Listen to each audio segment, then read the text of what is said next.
Today I've got a bit of an IMATS haul, and I think this is the first time in at least 3 years where it's going to be stuff that I kind of got for myself, for my kit. I did go out with the intention of getting stuff for giveaways, and then I got there and I was like, you know what? This is a holiday, it's my first holiday in a while, I'm going to enjoy myself. And I had fun. I had a lot of fun, so yeah, I'm going to show you everything I got today and kind of talk a little bit about it, what it's for. One of the first things I got is a slow activator, and this is for the alcohol activated makeup.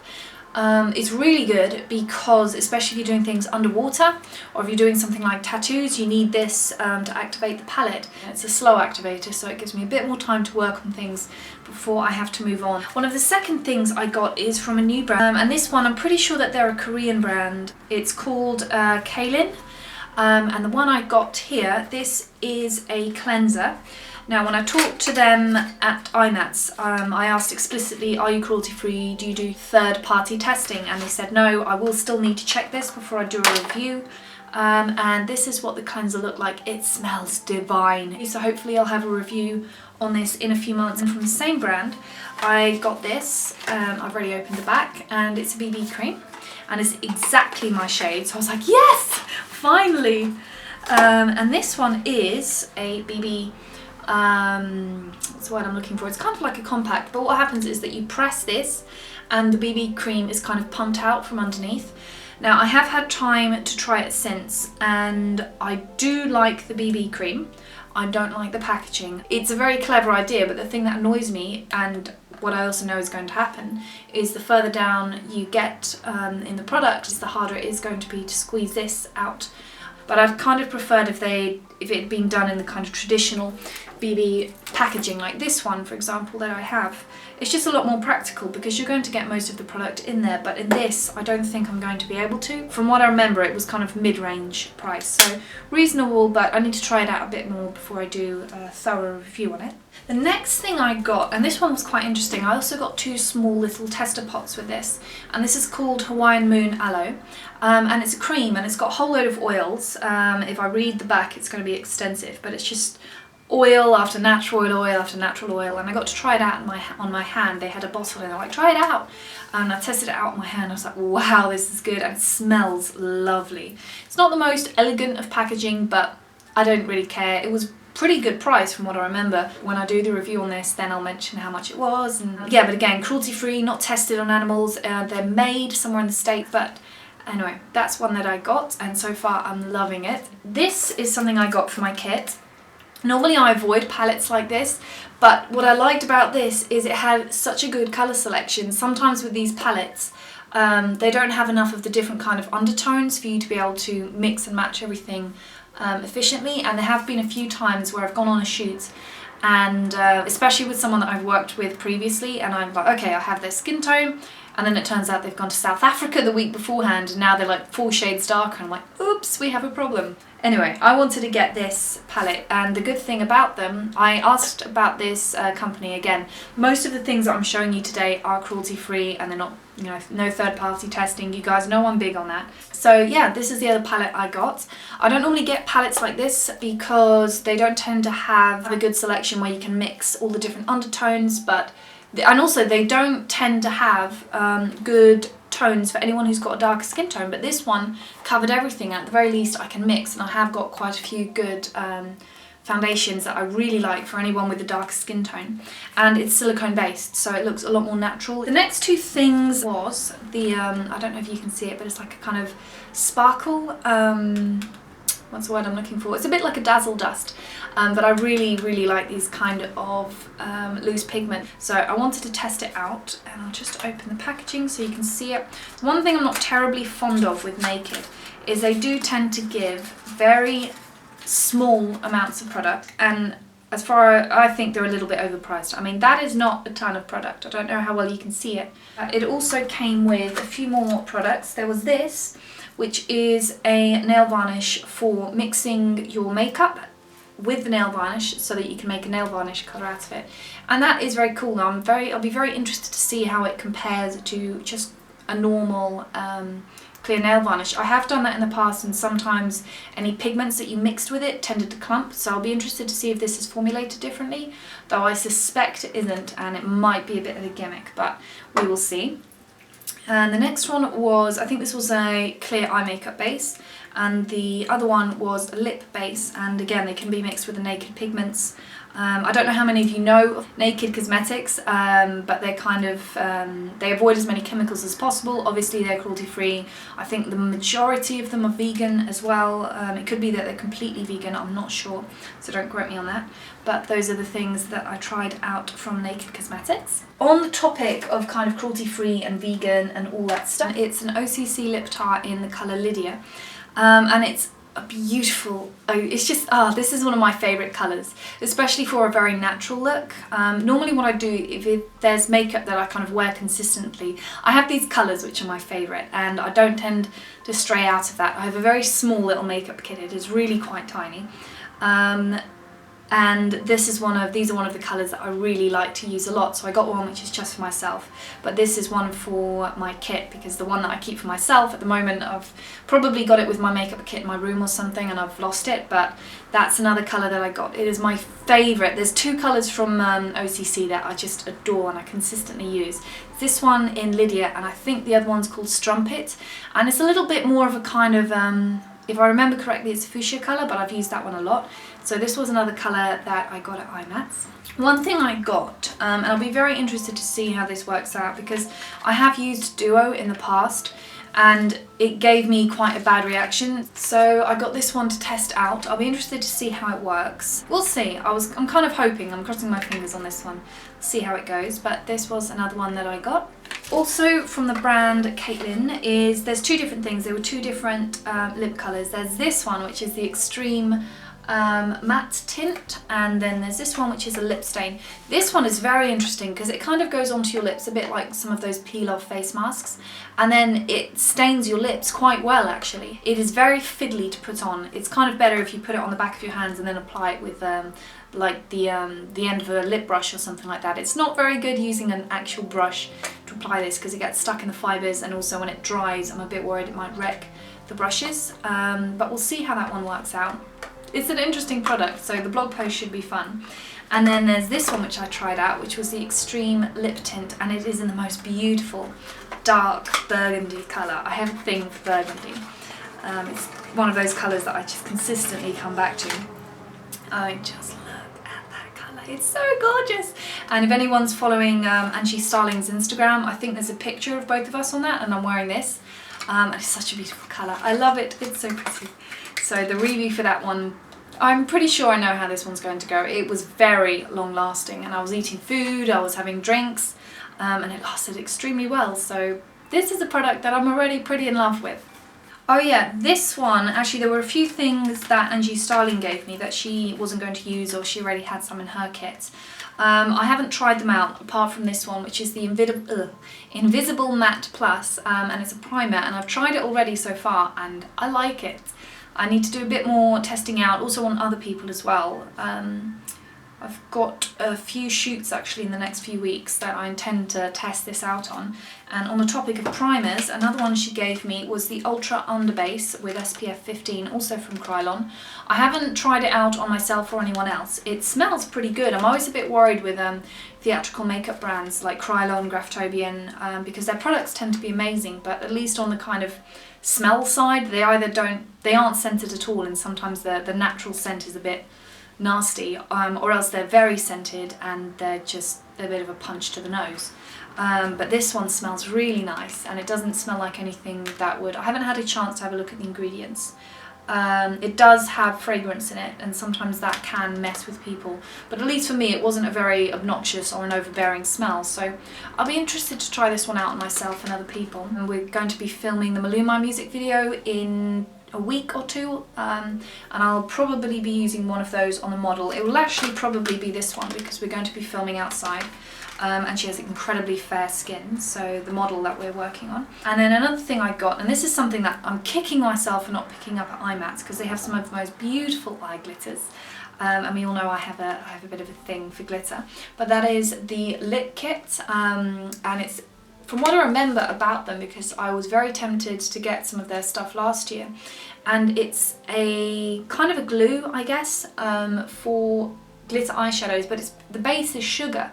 It's a sugar-based, what's the word? Applicator? No, that's not it. Adhesive is the word I'm looking for, and it comes with a little pot of glitter. The main thing I was interested in from this company was their adhesive, because it looked like it was quite easy to apply and quite gentle to remove, and I liked that it was a sugar-based adhesive and not something which had bazillion chemicals in it. Just, in general, the less stuff in a product that there's a chance for someone to react to. It looked interesting. It looked very interesting. I've never heard of a sugar-based adhesive, so I was quite interested to try that one out. Another thing I got, and this is, how do I describe this? I have no idea how I describe this. Traditionally, these pots are used for nail technicians. You put, what's the word I'm looking for? Nail polish remover in these. And then the little top, you just pop the cotton bud on it and then you press it and it dispenses the nail polish. Now I actually use these for makeup remover because I tend to overdouse my cotton buds in makeup remover and you end up wasting a ton. But what I like about this is it's pretty hard to do that. The one I have at the moment in my bathroom cabinet is actually just a cheap little bottle from eBay, but I quite like the look of this one. So I thought I would test it out and compare it to just the regular eBay one. This one cost around $25 and the one I have in the bathroom cost £2. So there's quite a price difference, so I was very, very interested to see the difference. Obviously this one looks nicer. It is also smaller though, and I'll be very interested to see how the metal handles liquid. According to them it shouldn't rust, but we'll see. Obviously what a company says isn't always what happens. Another one that I got for myself, and this one is from a new company called Serenity and Scott. The packaging is beautiful, it's very clean, neat packaging. And it's a very lovely natural lipstick. I'm going to try and do a review on this. I'm really worried about saying I'm going to be reviewing all of this because sometimes your reviews can really get the better of you and you always forget something, but this is just my colour. It's more of a kind of neutrally burgundy. It's not as intense as the Caitlin colour that I got, but it's like the kind of baby sister of this, and this is the big sister that will knock you out of the park. It's just a beautiful colour, and I tried it out at IMATS and it was beautiful. It's one of those colours that I just love to wear, so I thought I'd get it for myself, and it comes in really beautiful white little packaging like this. This was a colour that I got, and it's from Kevin Aquan, and I've been so tempted to try out his stuff for a very long time. They are cruelty free, at least that's what they said, and that's what all the research I've done so far says as well. I'm pretty sure I saw them on the PETA list. Again, I could be wrong, don't quote me on that, but I wanted to try out this, and it's called the Sensual Skin Enhancer. And it's honey based, and honey at least is one of those products that my skin really agrees with. It absolutely loves it, and I love the packaging on this. It just comes in a small little pot like that, and I love it when they have these kind of lids which are kind of, they look plain, but then when you hold them in the light they've got these beautiful reflective undertones, and I'll show you what it looks like. It's just a little pot like this, and as you can see I did get a colour which was too light for me, and that never happens. Most of the time everything is far too dark for me. So I am going to test this out. I do have a friend who is this shade, so I might let her borrow it and maybe do a few do her foundation with it just to see how it goes. I did try this colour out on myself. It is drastically the wrong shade, but it applied beautifully, and it was so creamy and so easy to blend. I mean, it's a tiny pot, but it's a bit like the OCC foundations and their concealers. It's just such a tiny amount, but it goes so far because it's so pigmented. So we'll see. This one, I don't know when I'll have a review on it, but I'm hoping I can test this out on a few people that I know, and then I'll do a review. But so far I'm very impressed with it. I just got the wrong shade, which is just not good. Another thing I got for myself, and this one was more for my special effects kit. I couldn't believe how cheap this was, but I got one of these small little palettes, and this is something that I'd be more likely to use on a beauty shoot. I have another palette, and it's more like a stainless steel artist palette, and I use that more if I'm on a special effects shoot, but this one would be very good if I'm just doing traditional makeup on someone. But what I really like is that it came with one of these little spatulas. I'll see if I can get it out and show it to you. And what I like is that they're long and they're reasonably flexible, and it's got different shapes. This one's a rounded tip, and the other one is a slightly more pointed tip, and it's very, very, very good for mixing makeup. One of the things I do have with me actually normally on a shoot is I just have one of these, which is just an ordinary artist spatula. And I prefer that more for mixing foundations. This is the kind of thing I'd use on a special effects shoot, but not really on a beauty shoot, because especially if I'm doing something like mixing foundations, you need to be quite thorough, and there isn't very much flexibility in this. And if you're mixing foundations, you're going to want something a little bit more like an artist spatula, and that's exactly what I use, because there's a lot more give in these things, and you need that if you're kind of mixing something on a palette. It needs to be able to move with the liquid a little bit, otherwise you're going to mix, you're not going to mix it well, and there's going to be patches where you're going to be applying and suddenly boom, lighter colour or darker colour, and you don't really want that. So these are two other things that I got. I also went to CVS and I picked up a few things from Milani. I'd heard Angie Starling raving about them, and so she was a bit of an enabler and ended up making me get a lot of stuff. One of the lip colours I got is this number 12 in Bordeaux, and it's just a, I guess, it's not quite a natural lip colour, but it's a slightly darker natural lip colour. And then there's two more. These would be beautiful for bridal. One's called All Natural and the other one's called Nude, and they're just very nice lip colours. I'll be very interested to see how these work out. Hopefully I should have a review on these. And I got an email a few days ago from a company that I'm pretty sure has started selling things like LA Girl, Milani and Wet n Wild in the UK. So I'm going to give that a little bit of a follow up and see if that is true, because then if it is, then I can link it so that people from the UK can buy this. And yeah, I'm excited to use these. And with these I got 3 different lip colours. There's a kind of my guilty colour, a kind of dark burgundy, and this one's called Sangria, and it is really just a sangria colour. It's a very lovely dark purple, I would say. It's so pretty, it's so pretty. And then I got 2 more natural colours. I got a little bit of a row. There's the very dark colour, there's a kind of medium natural colour, and then there's more of a, I guess, a nudie colour, or extremely natural lip colour. So I'll be reviewing these 3 together. I do love their gold packaging. Trust the Italians to go for gold. I mean, it's beautiful, beautiful packaging. And on the topic of beautiful packaging, check out these. I don't know how well you can see them, but they've got this beautiful rose pattern on it. And they're 3 different colours I got. There's this colour, which is called Coral Cove, and it's so pretty. It's so pretty, and it's really decent size as well. This is probably going to end up depotted because I have my favourite blush colour, and it's a very small one, and I keep it in my personal kit. So this is more for kind of my regular kit. I'd be very scared about breaking these though, so wherever I put these I'm going to make sure. I'm probably not going to depot these just because I don't want to risk wrecking the rose pattern. It's just so pretty. But that's one colour I got. Then the second colour is a slightly darker one, and this one is called Tea Rose. And I don't really have much to say about these other than they're gorgeous. And this one I like because it is a little bit closer to a natural contour colour. A lot of people get contour very wrong, and it's something which is 6 shades too dark, and it kills me when I see it. I just want to run up to people and either hand them a wet wipe or make them give me a blending brush so I can blend it out. But this one's slightly better, especially for paler skin tones like myself. Anyone with a paler skin tone, I have seen very, very, very few people get the contour colour right. They tend to think, oh, the darker the better, and I'm like, no, honey. Anyway, before I start ranting, this one is a really, really nice, what I think should be quite a nice contour colour. I will need to test it out, but obviously this isn't the kind of thing that you'd apply heavily. Contour is not meant to be visible unless you're deliberately going for that drag queen look, but I think a lot of people think that what they're doing is natural, and it's not natural, it just looks bad. The last thing I got from Milani, and these are, I can't remember what it's called, is it mineralized? No, it's baked blush, and this one's very, very pretty, I guess coral colour. This one's called Luminoso, and this one's going to be beautiful for the summer. I think I might use this in the Milani shoot next week. There's a few colours that I got which I'm really excited to use. I'm not sure which one I'll be using first, but what I might do is for the Milani music video, because we're filming the music video for, I think it is called Stars Fly. I might do a little bit of a mix of the first one that I showed you and then a second one called Coralina.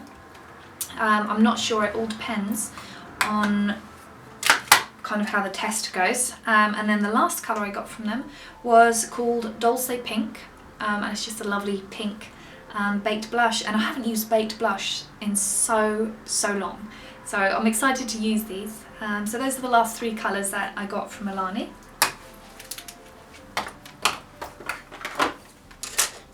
Yeah, from Milani. These were given to me. I was looking for a good black lipstick, and Heather Sokolum, if you follow her on YouTube, she recommended their lip colours, but they actually ended up giving me this little kit. They didn't have the black, but they did have a kind of liquid lipstick or a lip stain called Venom, which is a beautiful, just pure black colour.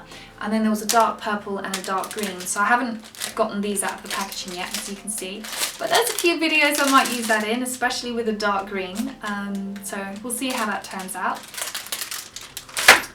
And these were actually from a new company that I saw. I was going to buy them, but then the lady recognised me and she gave me her brushes. So I was like, wow.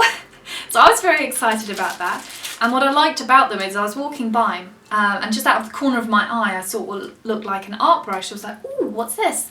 And it's a new company, it's completely new. I don't even think they have a website yet. I think their website's going to be up in a few months. But the idea of it is that they're shaped like art brushes. And I was testing them out, and so far I obviously haven't tested them out for long enough. I need to use them for at least 2 or 3 months before I know how well the brushes last, because sometimes you get a brush and everything about them is amazing, but then you give them a wash and the colour and the fibres just go poof, and they just get destroyed. But the woman is a professional makeup artist, the woman who made these, and they had some very interesting stuff about them. And I did get 2 Hakuhodo brushes while I was there. It's for my own kit, and like an idiot I don't have it here with me. But I was comparing them to Hakuhodo. They're not quite on the same level as Hakuhodo. Hakuhodo is a level of softness that is just, it's like a cotton ball on your face. It's so soft. But these are as close as I've ever felt to that. And they just look extremely well made. So we'll see how these turn out. She did give me her entire brush set, which was insane. And there were some very, very, very good blending brushes. But we'll see how these turn out. These will have a review on them. There are quite a few brushes that got sent to me recently actually that I need to compare, but we'll see how these turn out. And what I also liked is that they all came with essentially a brush guard. And if any of you have bought brush guards, you know that those things can get quite expensive, ridiculously expensive if you ask me. And it's just a little thing like this, it stretches, and when you're waiting for your brushes to dry, or if you're travelling with them and you don't want the fibres to get all splayed out and damaged, it protects your brush, and they're very useful to have. And they came with that. And she had a really interesting brush case, which looked like a case that I keep my pro markers with. It was like she'd looked at a makeup, not a makeup artist, at an artist's kit, and then taken the things that worked for art and moved them over to makeup. So as soon as her website's live, I'm going to try and buy that, because it just looked like exactly what I needed. Because I have gone to shoots, and then for whatever reason the makeup brush ended up getting like slipping out of the case and then ended up at the bottom of it, and then it got slightly dented, and just no, you spend a lot of money on your brush sets and your brush kits, especially not so much for special effects. Special effects, you want to use old brushes that are kind of wrecked, because it's not meant to be entirely neat, and kind of the more wrecked the brush is the better. But at least for traditional beauty makeup you need your brushes to be in very good condition. So I'm excited to see when I can get my hands on that, and then hopefully do a review on it, because it looked amazing. It looked like the kind of thing I've been looking for years. But anyway, moving on. There were the last, there's a few more things I got from Milani, and this is entirely Angie's fault, because she suggested that I try out these, which is the what's it, eyeshadow stick. There's a pearlescent colour, I can't remember what's it, this one's called Winter White. Then there's this colour called Almond Cream, and I'm pretty sure that they're very good as eye primers, and they remind me a bit of the NYX Jumbo eyeshadow pencils. I haven't tried those, which is crazy, because NYX actually gave me a massive bag of stuff while I was there, and they didn't have it in it, so I can't do a comparison, but we'll see how these fare. And then one colour which I was very interested, because there is nothing nicer than a really beautiful Dazzle Dust over a black primer. It brings out all the colours. And this one is called Black Ink. So these 3 colours are probably going to get reviewed side by side on my blog. And then the very last thing that I got, out of a very long list of things that I got, was this palette. What's this? Wet n Wild. And this one is called Comfort Zone. And the thing that grabbed me was this little colour. It's beautiful. It's got I don't know how to describe it. In certain lights it looks brown, but then it has this lovely mint green undertone. So I'll be interested to see how this works out. Yeah, that was the only thing I really got from Wet n Wild. There were a few more things I wanted to try, but at least at the CVS that I went to, they had quite a small selection, but I've had so many people on YouTube raving about this. So we'll see how this turns out.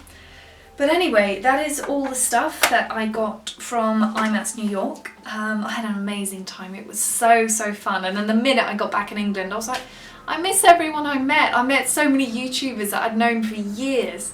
And we got along so well. It was just, oh, it was the best time. It was so good. Anyway, that is all the stuff that I got at IMATS New York. There was a lot of stuff you're going to see on my blog. If there was anything in particular you want me to review first, then leave that in the comments. You know, if you want me to review the baked blush from Milani, I can't speak today, Milani, then leave me a comment. Just let me know which ones really grabbed your attention and which one you want me to review first, and I'll try and bump those up on my review list. But anyway, that is my review, that is my haul of all the stuff that I got at IMATS. I hope you liked it, and I'll have a new video for you soon.